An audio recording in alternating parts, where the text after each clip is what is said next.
You were never meant to feel this alone, this anxious, this separate, but you do, and you felt it for as long as you can remember. We've been told a lie so old, so sacred, we forgot it was a lie. The reason you suffer, the reason you self-sabotage, hide, chase, spiral, is because of some ancient mistake, a sin, one that supposedly broke the soul of humanity. They called it original sin. But what if it was never a sin at all? What if it wasn't disobedience that damned us, but a single, silent, internal decision? The first time we said, I am separate. Stay with me till the end, because what you're about to uncover will unravel every belief you've built yourself upon, and just maybe set you free. We were born from unity, from the infinite, the unnameable, the undivided source. But somewhere along the line, in a moment of cosmic amnesia, we believed in the lie of separation. Eastern mystics called it Maya, the illusion that veils the one as many. Gnostics described a false creator, the demiurge, who fragmented the divine into pieces and trapped them in bodies. And psychologists? They called it the ego, the construct we build to survive a world that teaches us to be anything but whole. Different names, same deception. The moment we believed we were me, we also created not me. The moment we said I, we birthed fear. The fear of not existing, of not being enough, of being alone. And so the soul built walls, stories, masks, until we couldn't tell where the lie ended, and we began. The ego is a fortress built of mirrors. Every reflection a distortion, every story a survival mechanism. We didn't choose it, we inherited it. Layer after layer of identity was placed on us until the original self, the soul, was hidden under roles, wounds, and dreams not even ours. Advaita Vedanta teaches neti-neti. Not this, not that, as a practice of peeling back the false. It's not about gaining more, but shedding what never belonged, until what remains is not the person, but presence. Not the identity, but awareness. The thing that never moved, never fell. Why would a divine being punish its creation for being curious? Why place a tree of knowledge in the center of paradise, then say, don't touch it? Because it was never about obedience. It was about control. Make the soul feel guilty for its own awakening, and it will forever seek salvation outside itself. The concept of original sin was the perfect trap. Convince the divine that it was born flawed, and it will never stop crawling back to priests, gods, saviors, and systems that promise to make it whole. You weren't born fallen, you were born free. But the world told you otherwise. And over time, you believed it. You stopped acting from soul. You started surviving from ego. Shame is not just an emotion, it's a spell, a binding force that loops in the nervous system, telling you you're unworthy of love unless you perform, prove, or pay. And systems thrive on it, because shame makes you manageable, predictable, easily sold back your own freedom. Gnostics saw the institutionalization of guilt as the work of the archons, forces that feed on the ignorance of humanity.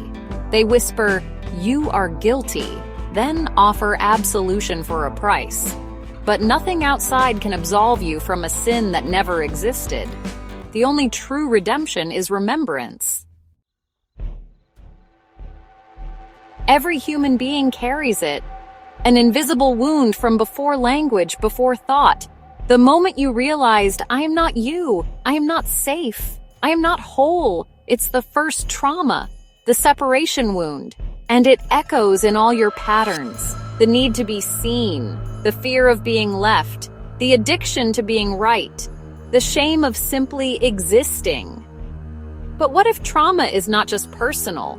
What if it's ancestral, cosmic? What if the fall of man wasn't a myth, but a memory burned into your nervous system? Not of a bite, but of a fracture.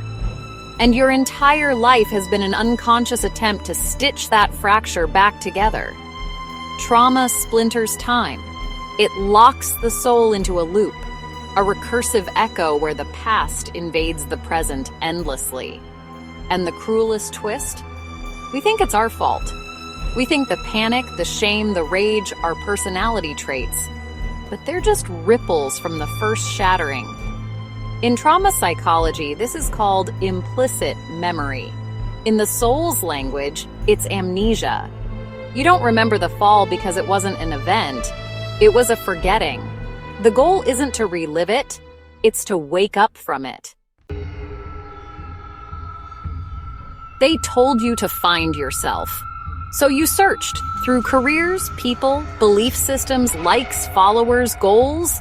But the more you searched, the more fragmented you became. Each label, a wall. Each role, a cage. Each I am, another false anchor drifting in an ocean of mirrors. You don't need to find yourself. You need to lose who you were never meant to be. The moment you drop the story, the real self, the silent observer, emerges. Whole, present, watching. Not a character in the dream, but the dreamer. The mystics speak of dying before you die. This is what they meant: to drop the masks, to disidentify from the mind, the name, the story. Because what you truly are was never born, and so it can never die. It can only remember. The prison was never locked. The walls were made of thought. The bars were built from beliefs inherited from broken people who inherited them too. Liberation begins not with revolution, but with forgetting what was never true. The Gnostic Gospel of Thomas said, "If you bring forth what is within you, what you bring forth will save you. If you do not, what you do not bring forth will destroy you." This is not about morality, it's about memory. Remembering what is inside you, who you were before the shame, before the fall, before the name. You were not created to be saved. You were created to remember. Remember the light that needed no approval. The being that was never separate from God, because it was God in form. The serpent was not the enemy. In Gnostic texts, the serpent was Sophia, divine wisdom, not the tempter, but the revealer. And the apple, it wasn't a sin. It was your first taste of awareness. The real trap was what came after the bite: shame. Sophia, divine wisdom, was cast as the villain. Why? Because true wisdom frees. It unravels the need for intermediaries, temples, and rituals. The moment you know the kingdom is within, the empire crumbles. You were taught to fear knowledge, to distrust your intuition, to silence your knowing. Because a soul that remembers becomes dangerous. It cannot be bought. It cannot be ruled. It becomes sovereign. So how do you return to Eden? Not through dogma, not through punishment, not even through healing, but through reclaiming what was never lost. You are not broken. You are buried. Under stories, under shame, under sin that was never yours. The garden is not behind you. It's beneath you, inside you, waiting. But only when you drop the illusion of separation can you hear it again. You don't need another doctrine. You need silence, stillness, a single breath where the lie falls away. And in that breath, you remember. You are not the story. You are the space it unfolds in. This is what Christ meant by the kingdom is within. What the Buddha pointed to under the Bodhi tree. What Rumi danced for, wept for, dissolved into. The garden never left you. It was just waiting for you to wake up. Here's the final twist. The real threat to the system is not rebellion. It's remembrance. Because a soul that remembers its divinity cannot be controlled, cannot be owned, cannot be sold promises of salvation it already carries within. That's why every great mystic was silenced, why truth was turned into religion, and why you were told you must earn your way back. You don't. You just need to stop pretending you ever left. Rebellion creates martyrs. Remembrance creates miracles. The system doesn't fear anger, it fears awakening. Because the moment you remember who you are, the game collapses. And what rises from the ashes is not just you, it's a world reborn. Not through war, but through stillness. Not through conquest, but through remembering the one truth they couldn't kill. You were always the light. This is the Thought Alchemist, where every forbidden truth cracks the illusion, and remembering isn't salvation, it's power. If this stirred something in you, please support the channel by liking, sharing, and subscribing. Thank you so very much for watching.